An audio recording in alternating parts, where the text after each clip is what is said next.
Hey everybody, it's Jane's party. This is Zach. I play drums in the band. Hey everybody, it's Devin from Jane's Party. I play bass and I sing vocals. You're listening to the voice of Tom, who plays guitar and sings a little bit as well. And this is Jeff, who also sings, plays keys and guitar. We're really happy to be here on Radio Humber. This is a pretty cool experience during these very, very unique and strange times. As you can all imagine, we're recording this while being socially distanced from each other. So we're collaborating right now online, and that's actually the bulk of what we're doing right now is having conversations with each other, but also sending a lot of material back and forth. And for a band that's been together for 12 years and the majority of our experience has been performing live on the bandstand, this has presented some new challenges, but also some new opportunities to collaborate and stay in touch with each other and keep the band moving. What do you think has been the hardest part for you so far from the quarantine? I think it's a very strange time because we're always planning for the future. So we're always making plans that are 3 months ahead, 6 months ahead, a few years ahead. And these involve different releases and some ideas for how we're going to market our music, as well as perform it live and tour all over the place. So not having an idea of when we're going to be able to perform live, I think, has been the most challenging thing for me to accept during this time. Is how do we keep the band moving and stay creative without having the things that we've relied on for the last 12 years, which is connecting with our fans, jamming with each other, and touring. I know. How good is that first jam going to be once we can get back in a room together, boys? Oh, baby.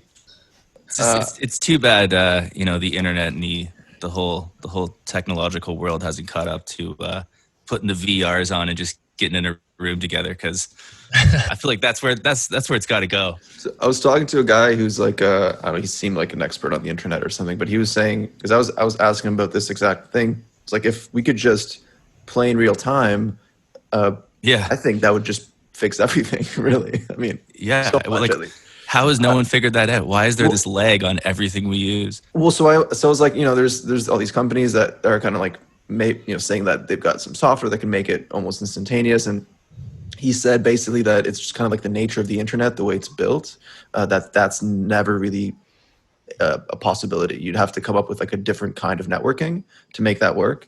And then he started to explain to me like kind of what he was talking about. And it was essentially, he's like the initial building blocks of the internet were never meant to do instantaneous stuff like this.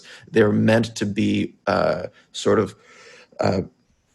it was used for the war, right? So if like one tower, whatever, went out, the internet signal was still made to like go around and still communicate. It wasn't made for speed. It was made for like durability.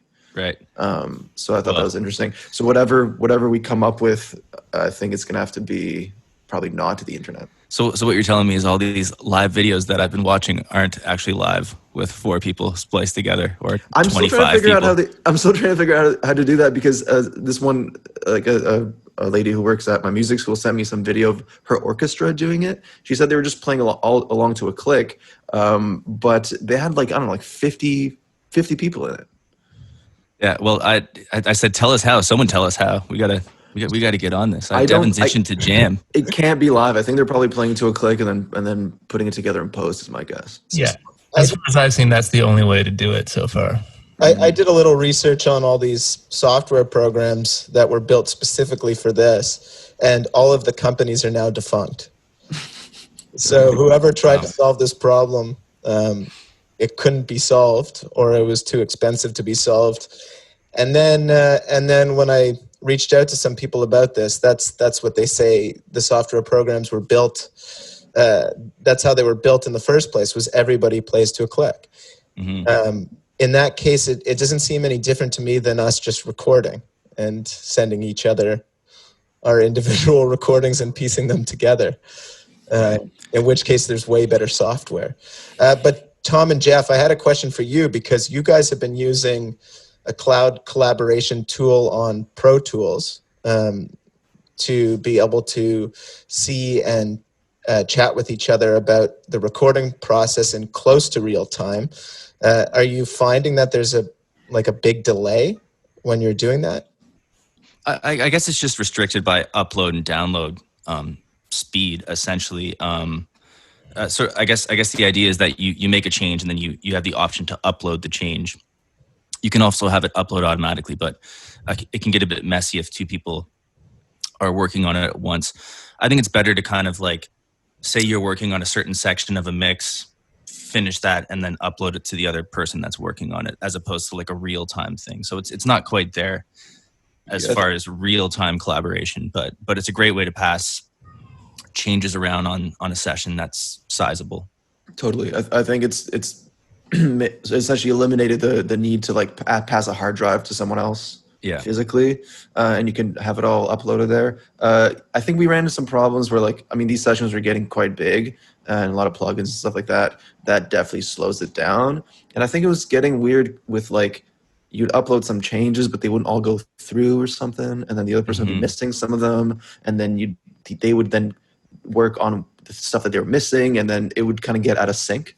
I don't know if that was maybe an issue on our end, just not really being able to use it properly, or if that's an issue with it altogether. But I think up until it's almost like in the mixing stage, I think maybe it gets a little tricky with that. But if you're still just tracking into it, I think it's a great way to do it because let's say I think we did that one time. It's like, oh, I got to do my guitar. And then, you sign in, you drop the guitar tracks in there, and then the other person has access to it right away. So I think it's good in some ways. I am getting the feeling though throughout this whole Corona pandemic that there is a lot of room for ways to do this stuff better, and companies to step up and say, hey, we can make real time collaboration a thing here, and there's a demand for it. So it'll be really interesting to see who steps up and offers these sort of things, because I think the applications are endless, but especially in music, I think it's very versatile and it'll be very useful in a time like this. Whoever comes up with that technology first is going to be killing it for the next 50 years or something. I think one of the big problems for companies is that really up to this point they've only been selling these software programs to other musicians, and then musicians primarily perform live, and that's how a lot of people like to take in their experiences. But now that live music may not be happening until 2021, these companies must realize that if they're first to this, then there's an endless possibility for them to connect the musicians with fans. Now, I wonder if that no live music till 2021 is going to be more for big concerts and festivals, and I wonder if there's going to be a resurgence of the small local scene, the club and bar scene. Yeah, club and bar scene. You don't think so? I don't think so. I think it's consider two things. One of them is the government being it's all right, you guys can go out now and do that. And then the other thing is public perception, what people are comfortable with. And I think it's going to take, for public perception to catch up, it's going to take some time. And I think we're going to see, for example, movie theater attendance going down. It'd still be down after it's been declared not so much a pandemic anymore. I think it's going to take some time for people to kind of ease it back into the idea that it's okay to go out. Yeah, I mean, look at the theater world as well. Not even just the movie theaters, but the opera. Going to see plays, dance shows. Who's going to want to go sit in a theater with 200, 300, 500 people now, or even if it's smaller, 80 people, who's going to want to go sit brushing elbows with someone? I wonder what the long-term fallout is going to be. How long is it going to be until people are comfortable to go? There's a danger that the government will issue everyone back in too early and then cause a second wave, like it's happened in Singapore. So I think people are kind of weary about that. Trump was going to announce everyone back Easter weekend, now. Wow. So you never know. Yeah, I think that, but we're talking 2021 or even 2022. So I wonder if by then the perception of this will have changed and the local bars will be different. Like, I think if they open it up next week, people know that it's a huge liability. They can't do it. But imagine that we have no live music for a year and a half. That could really change people's opinions, especially if by that time it seems quite apparent that it's not a huge health risk. And comparing live music to the movie theaters as well, I still think there's just something about live music that really people can't live without. Well, it's because it happens in bars. It happens in bars. I mean, I think that's a huge part of it, but I also think that it's something to do with the real time. Whereas movies, I mean, everyone's sitting together watching a movie in real time, but you're not having that same connection with the musicians or the actors, that are bringing you their art form. And I think that's what makes live music so unique, is that some place like the Cameron House, for example, or the Dakota Tavern, you may be watching some of your favorite musicians and you're 5 feet away from them while they're performing. And that's an entirely unique position that music finds itself in. Yeah, but I think in terms of the rollout, as soon as bars are open, live music in bars is going to be open, just because they're together. With movie theaters, you go to the movie theater for just the movie, and that's the attraction. So I think the bars are going to come back sooner than live shows, but I think with that rollout, you're going to naturally have music tagging along. But in that case, do you think somewhere, like the Horseshoe Tavern would be allowed to open up as a bar first and the live music venue second? Oh, interesting. I don't know. Yeah, maybe that would be like legislation or something. But what's the difference between if there's people on stage? Like, that doesn't make sense to me. Yeah. Well, I think they would probably consider opening places up, but at half the capacity. That's what I think it could be. I think the capacity limits might have to adjust so that people can, maybe instead of 100 people in a venue, there's, 40 people in a venue. And then everyone will get to see what it's like to be a beginner band again. But that's one of my points as well, is that a lot of very professional bands that have been around for a long time still play small venues, because attracting a large fan base isn't necessarily based on your skill level, but it's that in itself is incredibly difficult. It often requires a huge team around you and a lot of luck as well. And that's what I think makes live music so incredible, especially in a city like Toronto or New York or Los Angeles or Chicago, major cities, is that you really do have the ability to see world-class artists perform in incredibly small places. Do you remember when we were in New York, when we looked through the newspaper on like who was playing that night? And it was like, oh God, who was? It was like Willie Nelson was playing, Matt Mays was playing, we were playing, someone else, who else was it? I like how you've grouped us with Willie Nelson there. That was well, I'm just talking like, the cream of the crop. And then David Byrne, I think, was also doing something. It was absolutely nuts, the amount of live music that you can see on any given night in New York City. It was a Monday night. Yeah, exactly. Imagine what the weekends are like. New York. And the place is dead right now. 50 people. The venues range from 50 people to 15,000. That's the scope of the live music scene. So, well, actually, I was going to ask you this: do you think large artists would consider playing very small venues if those were open first? Yeah, I think there'll totally be a wave that'll come through. I mean, who won't pay a premium to go see, your favorite artist like in a 60-person room? I'm thinking the opposite. Pay thousands of bucks. I think you're like, we are going to be able to play like Madison Square Garden and just like bring like 30 people out and be like, it's sold out. It's sold out. It's all the capacity allows. Yeah. Well, I mean, I'm sure as everyone listening can imagine, we're not going to be playing live on the show. Unfortunately, I think everything you're going to hear is going to be pre-recorded. But what's on the docket, Zach? What's the game plan here? Well, so we've got a few different songs pre-recorded, all done with social distancing, and we're going to start with some acoustic songs from our 2019 album, Casual Island. You're listening to Straight from the Heart on Radio Humber.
second chance, straight from the heart. When I say I forgive you in advance, straight from the heart. When I say forget the master plans, straight from the heart. Till the day that it's over, that it's over. Straight from the heart till the day that it's over. I was sinking in all the lines I'd read, all this back and forth, running around my head. I guess some things are better left unsaid. It's coming straight from the heart when I say give you a second chance, straight from the heart. When I say I forgive you in advance, straight from the heart. When I say forget the master plans, straight from the heart. Till the day that it's over, that it's over. Straight from the heart till the day that it's over. It's coming straight from the heart. It's coming straight from the heart.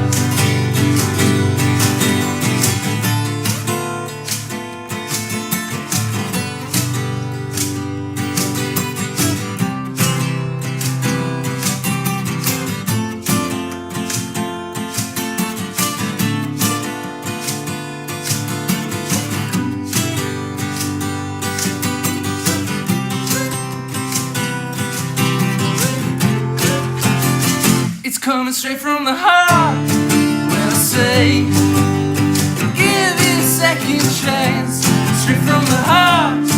When I say I forgive you in advance, straight from the heart.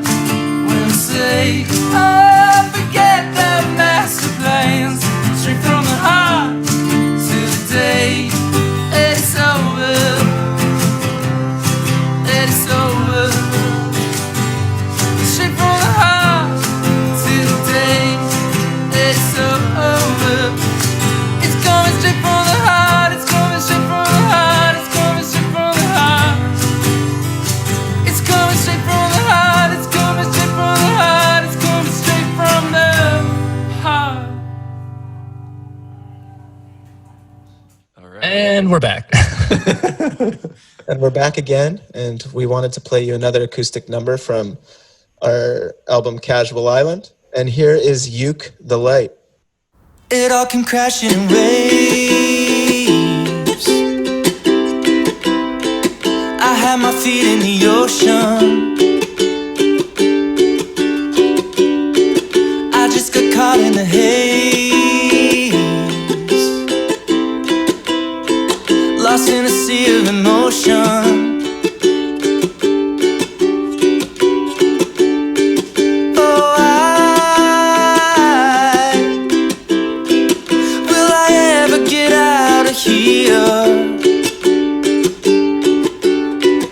You're the light I'm looking for. You're the light I'm looking for.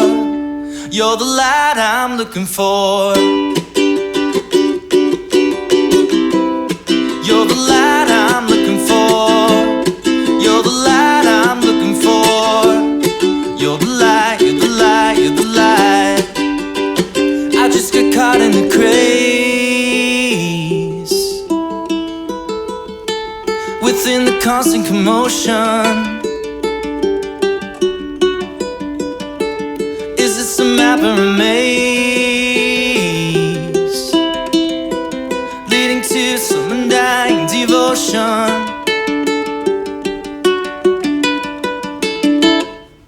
Oh, will I ever get out of here?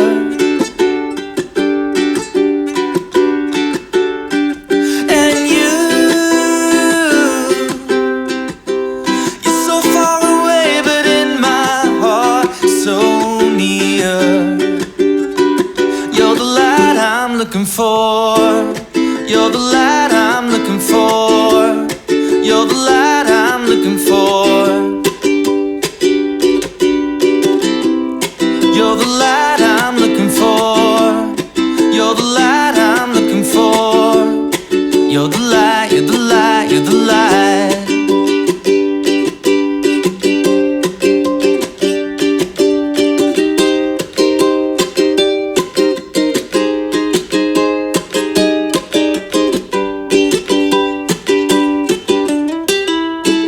You're the light I'm looking for. You're the light I'm looking for. You're the light I'm looking for. You're the fight I never fought. You're the sign I never saw. You're the light, you're the light, you're the light. You're the light I'm looking for. You're the light I'm looking for. You're the light, you're the light, you're the light. You're the light I'm looking for. You're the light I'm looking for. You're the light, you're the light, you're the light. You're the light I'm looking for. You're the light I'm looking for. You're the light, you're the light, you're the light. So we wanted to discuss a few things that we've been working on during this time, and one of the concepts we've had is a bunch of recordings that we're calling outtakes. Now, Tom, I was hoping that you would explain what lies behind this. Yeah, I think it kind of started with a bunch of recorded material that we had, lying around that was kind of maybe going to get turned into a song, maybe just like a cool idea, maybe it was something we did for a different project or a commercial or just for fun. And it kind of, just having an outlet for that was what started this. Yeah, I think like as far as being a recording artist and a songwriter, and I think for anyone out there who does create music on their own or even with other people, there's a lot of songs or song ideas or snippets that literally go nowhere. They'll sit on a hard drive on your computer until the end of time. For whatever reason, they don't fit the format of the band you're playing in or whatever project you're working on. So yeah, I think it's a really cool way for us to be able to get all these snippets and ideas out there. And in an ideal world, someone else takes them and they exist somewhere even further or broader. Someone else will elevate these to a whole nother level. So we'll start with Hotter Water, and then we'll roll the Get dice. ready. We'll see what else comes down the pipeline. For all you people having cold showers out there.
Hey, Devin here. This next outtake is called Woke Up in a Field. I created it using various soft piano textures and soft horn textures, and the whole thing sounded very poetic to me. And what could be more poetic than waking up in a field?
Okay, and we're back from outtakes, and we wanted to talk about another project that we've been working on during this social distancing time, and it's a bossa nova project. So, Devin, would you care to explain what we're doing?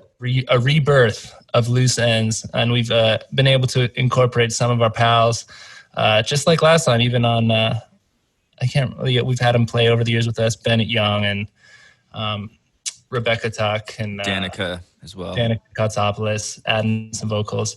Yeah, I feel like we're talking sort of to the future people listening to this, because the song is not quite done yet at this point. So, but Rebecca just texted me. She said, I'm starting to record some flute. I'll have it into by the end of the day. So I think we're off to we'll be good.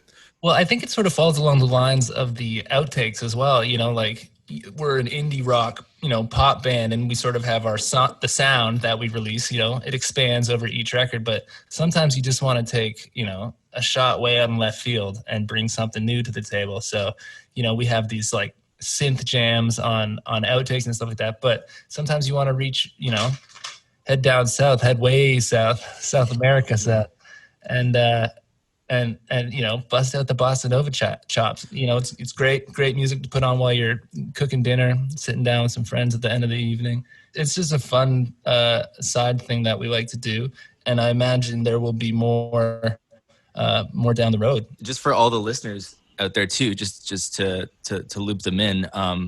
This is an example of a recording that we're totally doing remotely. So none of us have gotten together for it. The bulk of it was done by Tom at his home studio, but every other part has been done by each of us individually, remotely, and then sent in and compiled. So it's kind of a cool way to keep us doing stuff as well. and working on our own Pro Tools and Logic chops and recording chops. I've been amazed by how quickly, like, I mean, I sent this out to a few people, sort of just, begging them to help out with their talent, and how receptive and how quick everyone was to like do it and then get some stuff back to me. So thanks to Ben and Rebecca and Danica who've lent their talents to this project. And so we're going to give you a little taste. This is unreleased at this point, and our joke name for this side project is Hugo Bossa. So the Hugo Bossa premiere of Loose Ends.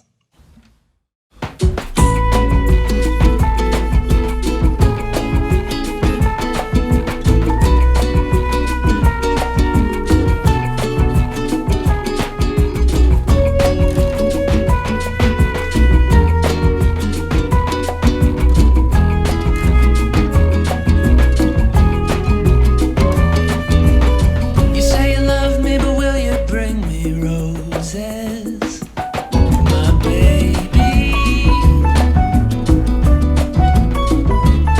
As time passes us by, will you stand by my side or keep me waiting?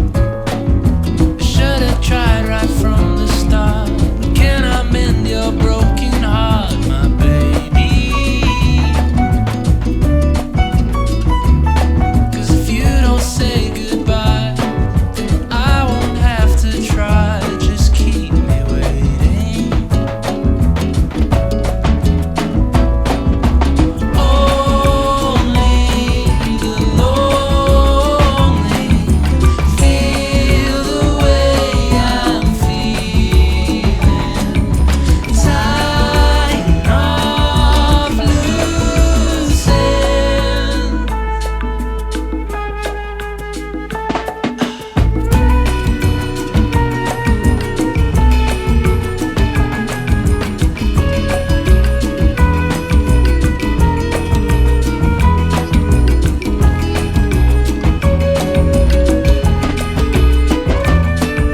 I try my best, but I just can't think clear, dear.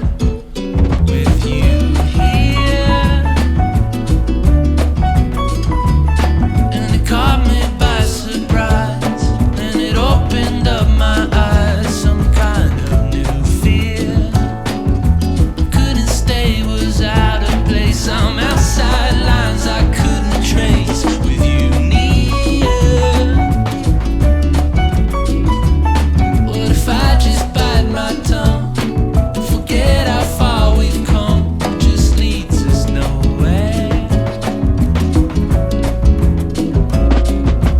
Only the lonely feel the way I'm feeling. Tired of losing. Time to call it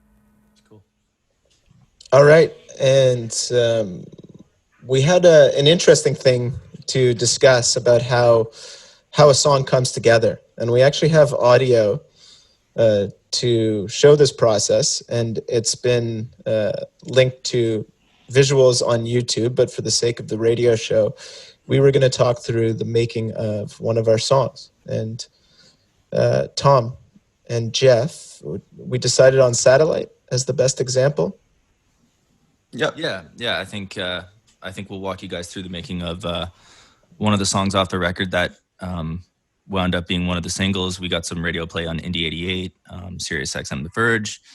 And yeah, we'll just sort of take you through the process of how it went from a piano voice note to a fully formed finished thing. Hey, this is Jeff from Jane's Party, and this is the making of Satellite. Around the time I started writing Satellite, I was way down the rabbit hole of UFO conspiracy footage. One conspiracy theory that really caught my attention was the Black Knight satellite, an elusive object that was said to orbit the Earth. I started by writing the song on piano, drawing influence from Matt Duncan's Soft Times. One of his songs, The Keys, was one of my big influences. The melody began to take shape when I looped a set of chords and just sang whatever came into my head at the time. Before long, I realized I was drawing influence from all this UFO conspiracy stuff by singing about an otherworldly encounter I had with a mysterious individual at one of our Jane's Party shows. When coming up with the story I was trying to tell, I kept picturing the neon lights at the venue that we were playing at. This part of the song never made the final recording, but it led me right into another huge influence, Broken Bells, and their song Control, which helped me drive the process lyrically.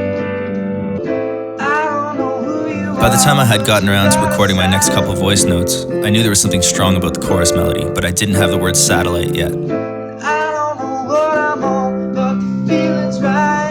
The line, "but the feeling's right," was a hook that stuck with the melody really early on. The first full demo started with a Motown drum loop found in XLN Addictive Drums. I went with a crunched out sound accented by open hats and punchy fills. The main harmonic instrument on the track was the ARP 2600. This was supported by a Jupiter 8 with some swells and resonance and a Harfisa organ for some rhythmic attack. With the working title Black Knight, I began building a fuzzed out piano synth-based demo.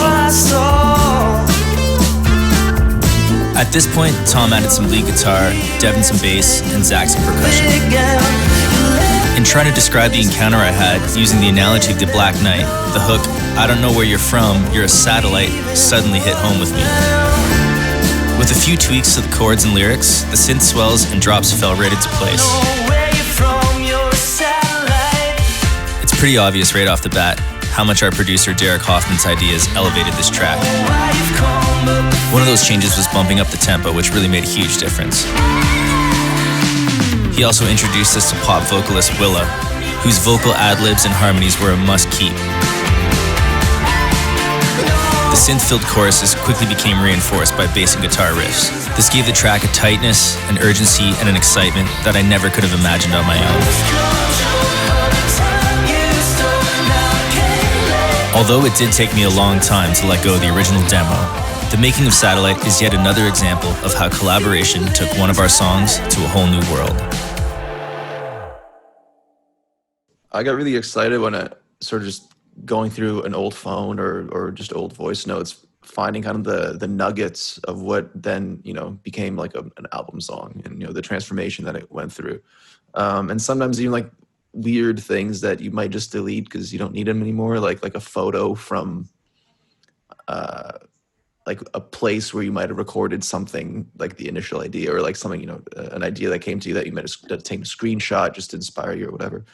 And so it's been a process of kind of compiling everything from the creation of the song, whether it's like a thing of inspiration that led to it, like a grainy voice note that kind of started it all, and kind of the process along the way. And like the same thing with the outtakes, you have all this stuff just sitting on your hard drive. You also have tons of initial demos sitting on your hard drive that just, kind of got revised or like never made the cut or had this like weird section that got cut or whatever. So it's kind of, I think a great opportunity to run and show people sort of the things that went into it, from the smallest little beginnings to the final product. Yeah, I think Song Exploder was a real eye-opener for us. I think for all those listeners who have never checked out that podcast, it's a great podcast where they get in touch with the musician and they essentially break down their songs like track by track, and they even go into like the writing process and stuff like that. But also for us more nerdy people, they talk about different plugins and different instruments that were used, different synths and stuff. So it's really just an opportunity to scratch that itch for us. You have all this stuff lying around. You might as well I hate the word, but you have all this content lying around. You might as well use it and get it out there. Like for our Straight from the Heart one, it's also a cool way to get across, like, once the synth came in on the chorus, it really evoked like aha to me. And then you can sort of like, rather than having a podcast to say it, you have this YouTube video, the making of, and you can like show the aha, and like people can see like, oh, I hear that influences that part of the song hits and stuff like that. So they can really see where you're coming from to put these songs together. Hey, this is Devin from Jane's Party, and I'm going to be explaining the making of our Casual Island track, Straight from the Heart. Most of the songs I write, including this one, begin on a Taylor acoustic guitar that I've had since high school. So what you're hearing is the first known voice note of this song, which was a melody and some chords that had been spinning around in my head for a while. I remember initially brushing it off as like a half-baked Naked Eyes ripoff, but it must have stuck around long enough for me to record it on my phone. And this is where I first say the lines that, after a few tweaks, would eventually become the basis for the chorus. I usually write lyrics by singing the first words that come to mind, even if at first they don't make any sense. And from there, I pick out whichever words spark imagery for me. In this instance, those lyrics were Straight to the Heart. A couple weeks later, I came back to that song and began writing the melody that would become the verse. It was here that I stumbled upon the words, "I've been thinking a lot about us." And once I had that line and melody, I knew the song was going to be about relationships, and I was off to the races. So I made a very basic laptop demo on Logic just to get my ideas across, to show the guys. I originally had all the verses with a vibey halftime feel, and then the chorus would kick in with this upbeat double time. I brought it to Jeff, and he thought that the verses should also be upbeat, and instead we could make the bridge go to halftime.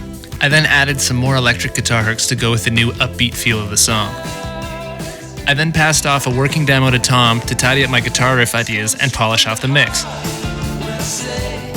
We then replaced my demo drums with a drum part that Zach recorded at his home studio on his electronic kit.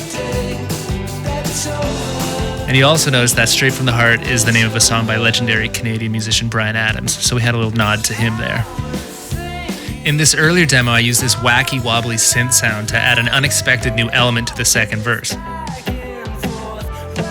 Tom thought that it sounded a bit too weird and replaced it with this rhythmic guitar part. The sound is his own guitar, recorded one note at a time, then sampled a native instrument's battery and replayed on a keyboard.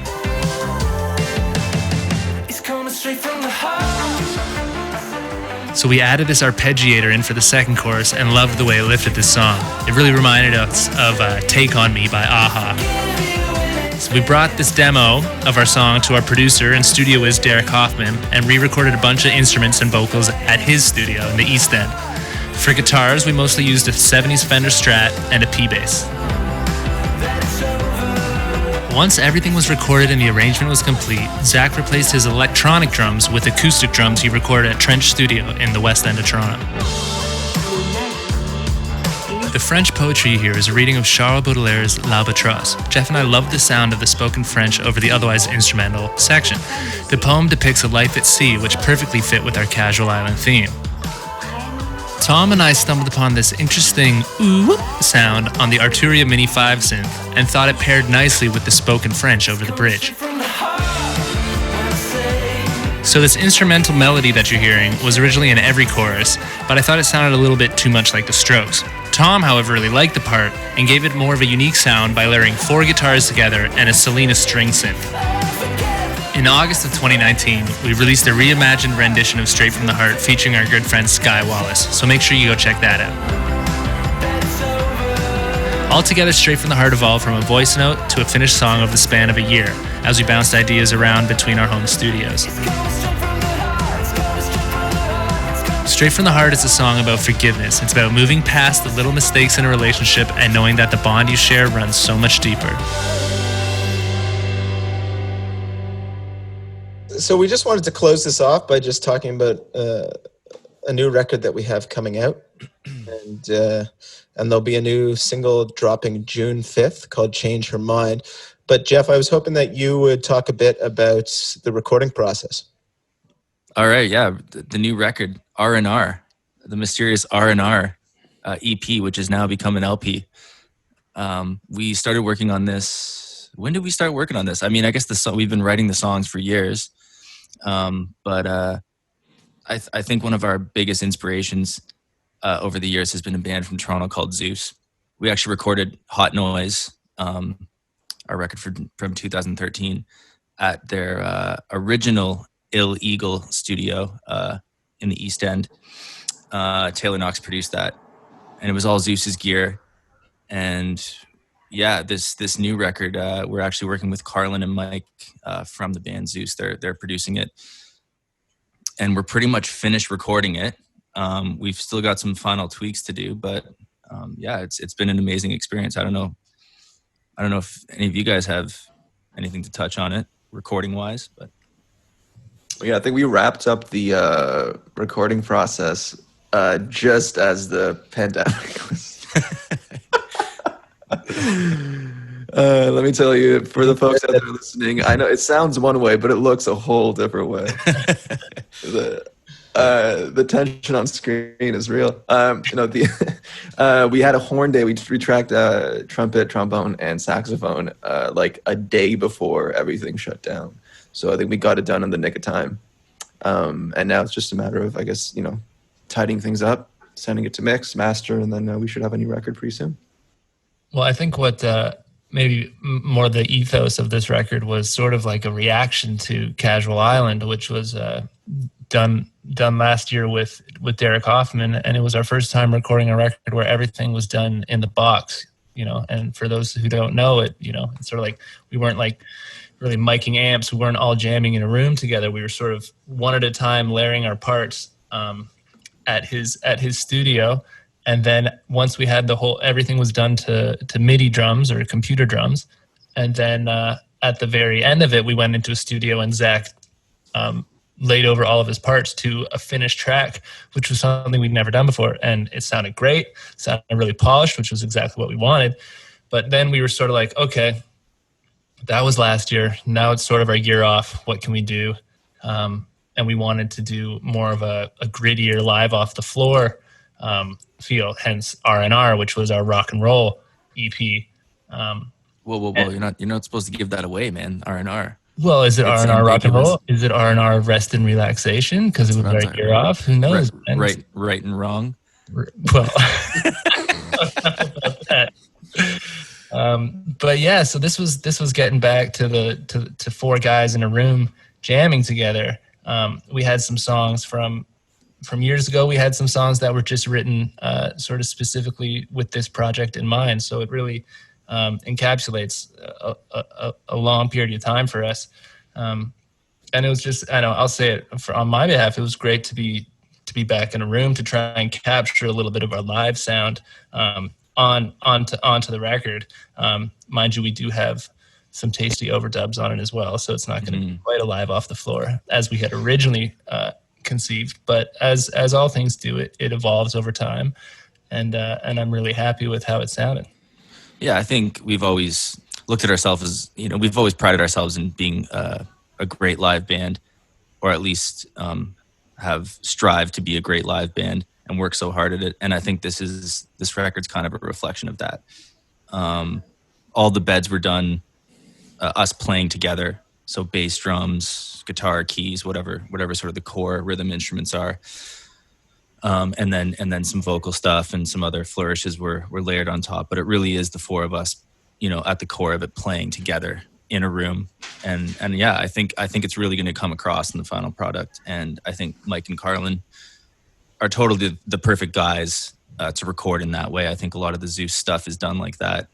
They're amazing players. They got a great and yeah, they've just got some great gear and some great inspiration from a lot of the classic stuff that has inspired this record as well. So you're saying they got the gear and the ear?